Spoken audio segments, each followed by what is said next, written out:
اعوذ باللہ من الشیطان الرجیم بسم اللہ الرحمن الرحیم۔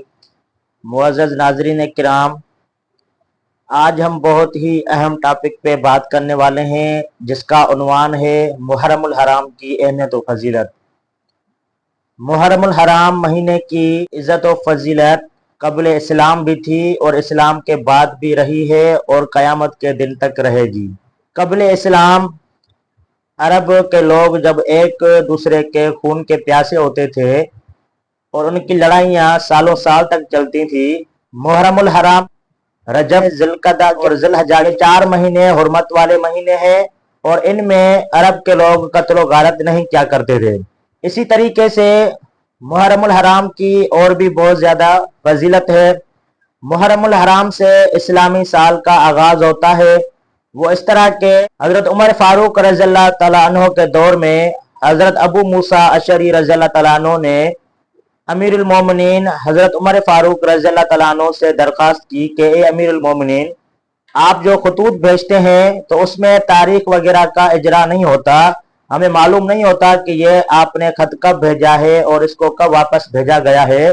تو ایسا کوئی قانون ہونا چاہیے، ایسی کوئی تاریخ کا اجرا ہونا چاہیے جس سے ہمیں پتہ چلے کہ یہ فلاں تاریخ کو فلاں سال میں خط آیا ہے اور ہم نے اس کا جواب دے دیا ہے۔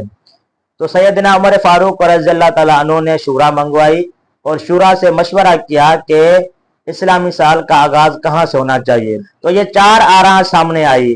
نمبر 1 نبی اکرم صلی اللہ علیہ وسلم کی ولادت، نمبر 2 نبی اکرم صلی اللہ علیہ وسلم کی نبوت، نمبر 3 آپ کریم صلی اللہ علیہ وسلم کا معراج اور نمبر 4 نبی اکرم صلی اللہ علیہ وسلم کی ہجرت۔ تو سیدنا حضرت عمر فاروق رضی اللہ تعالیٰ عنہ نے ہجرت کو زیادہ ترجیح دی اور اسی پہ متفق ہوئے، کیونکہ ہجرت کا دور اس طرح کا دور ہے کہ جس نے مسلمانوں کو بہت زیادہ فائدہ دیا اور اسلام کو یہاں سے بہت زیادہ ترقی حاصل ہوئی، اسی لیے آپ رضی اللہ تعالیٰ عنہ نے ہجرت کو زیادہ ترجیح دی۔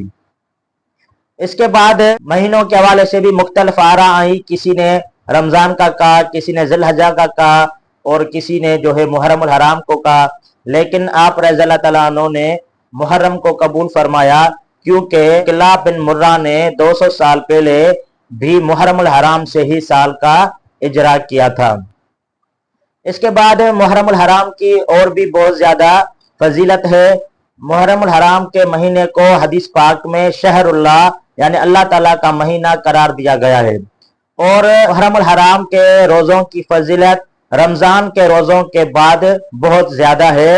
وہ اس طرح کہ جو بھی محرم الحرام کا 1 روزہ رکھتا ہے تو اس کو 30 روزوں کا ثواب ملتا ہے، لیکن اس کا طریقہ کار یہ ہونا چاہیے کہ ہم 9ویں اور 10ویں کا روزہ ساتھ میں رکھیں گے یا 10ویں اور 11ویں کا روزہ ساتھ میں رکھیں گے۔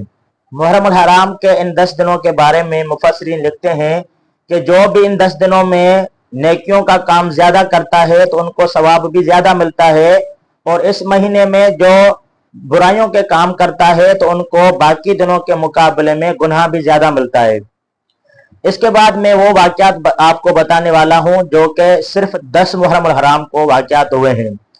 نمبر 1، اللہ تبارک و تعالیٰ نے اس پوری کائنات کو 10 محرم الحرام پہ تخلیق فرمایا اور اس کے بعد آپ نے عرش مولا پہ قرار پکڑا۔ 10 محرم الحرام کو سیدنا حضرت آدم علیہ السلام کی ولادت ہوئی اور 10 محرم الحرام کو ہی آپ کو جنت سے نکالا گیا اور آپ کو اس دنیا میں 10 محرم الحرام کو ہی بھیجا گیا۔ اس کے بعد سیدنا حضرت ابراہیم علیہ السلام کی ولادت بھی 10 محرم الحرام کو ہوئی ہے۔ سیدنا حضرت عیسیٰ علیہ السلام کی ولادت بھی 10 محرم الحرام کو ہوئی ہے۔ اسی طریقے سے حضرت نوح علیہ السلام کی کشتی 10 محرم الحرام کو جبل جودی پر ٹھہری۔ حضرت ایوب علیہ السلام کو اللہ تبارک و تعالیٰ نے 10 محرم الحرام کو شفاء عطا فرمائی۔ 10 محرم الحرام کو حضرت داؤد علیہ السلام کی توبہ قبول ہوئی۔ 10 محرم الحرام کو اللہ تبارک و تعالیٰ نے حضرت سلیمان علیہ السلام کو عظیم سلطنت عطا فرمائی۔ 10 محرم الحرام کو حضرت ابراہیم علیہ السلام کو نمرود کی آگ میں ڈالا گیا۔ 10 محرم الحرام کو بنی اسرائیل کو فرعون سے نجات ملی۔ 10 محرم الحرام کو فرعون غرق ہوا۔ 10 محرم الحرام کو حضرت یونس علیہ السلام کو مچھلی کے پیٹ سے نکالا گیا۔